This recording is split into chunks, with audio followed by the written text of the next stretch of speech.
both of these answers are connected to the M2 work that we did, where it's all coming from this formula here, which in turn came from considering moments in M2. And what this was saying was the x-coordinate of the center of mass of the full shape times by the mass of the full shape must be equal to the sum of the center of mass of each strip times by its own mass for each strip. And then we had the same idea for ybar, the mass of the full shape times by the center of mass of the full shape is equal to the individual strips' center of mass times their mass. So each strip we're looking for the center of mass. So for the big white strip here, the center of mass, if this is a rectangular shape, which it is, a very tall, thin rectangular shape, and the center of mass of that is at its geometric center. But in the case where that straddles the x-axis, where the x-axis is here, the center of mass of this big strip is exactly on the x-axis. So the x-coordinate of that is whatever the x-coordinate is of this rectangle, but the y-coordinate on the x-axis is always 0. So for this very specific shape, where half of the shape is above the x-axis and half of the shape is below the x-axis, so the x-axis is a line of symmetry, all of the y-coordinates of the center of mass of every strip will all be 0 in this specific example.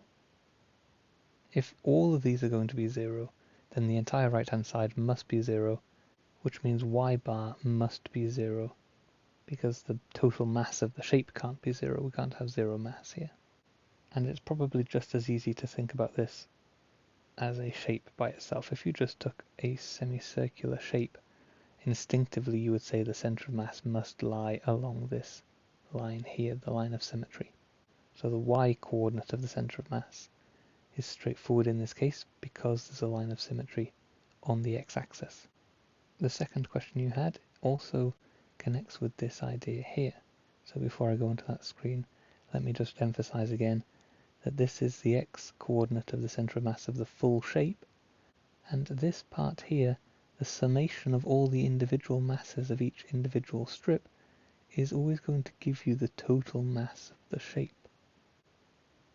So here, when I was doing this part here in the denominator has come from this bit in the formula that we just had on the screen there.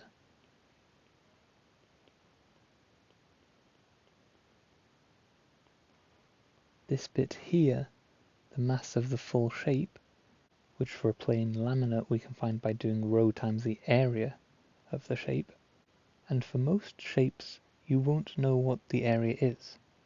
You'll have to find it by doing the summation of all of these tiny strips, which leads you to an integral, whatever the function is, to find that, and on this side x coordinate times whatever the function is, to get the area of each individual strip. Then to get x bar by itself, you divide through by this down here, and that's where this has come from. Rho times the area of the individual strip, which is connected with the function, integrated to find the area of the whole shape. But just because this integration here is a bit awkward, I didn't really want to do that. And I should say you can do that if you're happy to do the integration, and you would have to use a substitution, probably something like x equals r sine or cosine of u. And yes, it would give you this answer. So doing this integration with the rho and the 2 here would give you the same answer. But that's not how I did it because it's a bit awkward and I was trying to find the easiest way of doing it. So instead of doing that, I went back to this idea here and said, this part here is just the total mass of the lamina. And in this particular case, not very often, but in this case where we've got a semicircle, I know the area of a semicircle. So rather than going through this process to get to the integration, I'm going to go back to what this was all about. This was the center of mass of the full shape times by the mass of the full shape is equal to the individual pieces added together. So usually I can't find the mass of this full shape very easily because it's some random function and I don't know how to find the area of random functions. So I have to go through this process, divide it through. But in this case, just because it's a semicircle, I can find the mass by doing the area of the semicircle, which is pi r squared for a circle, divided by 2 for a semicircle, times by the mass per unit area, which is rho.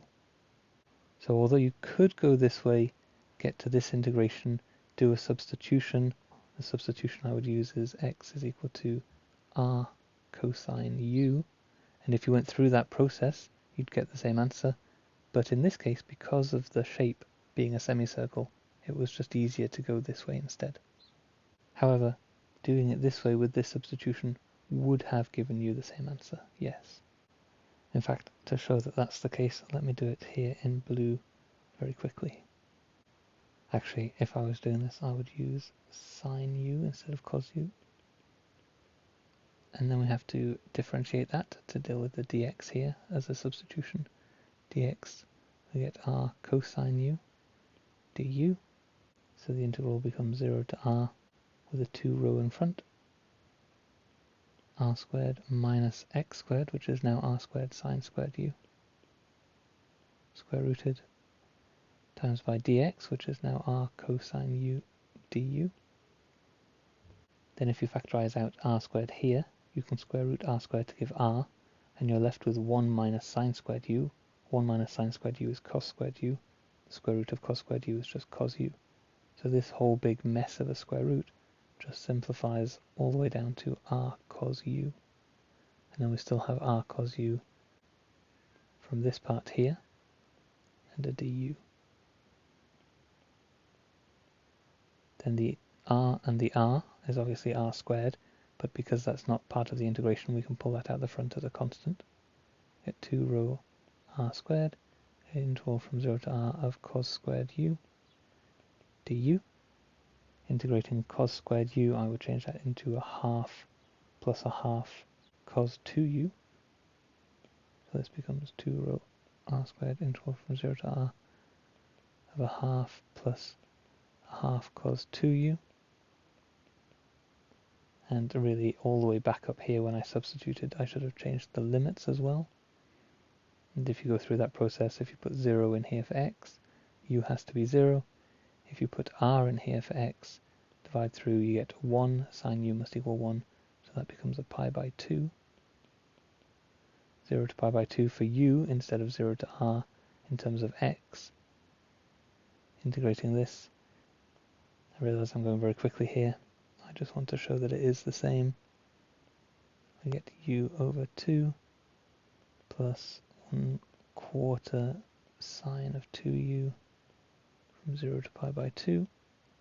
And then if you put pi by 2 in here, you get 2 times pi by 2, which is pi. Sine of pi is 0. Put the 0 in there, sine of 0 is 0. If you put the 0 in here, 0 over 2 is 0. So the only one that is non-zero out of all of these terms is when you put pi by 2 in here. Pi by 2 divided by 2 is pi by 4.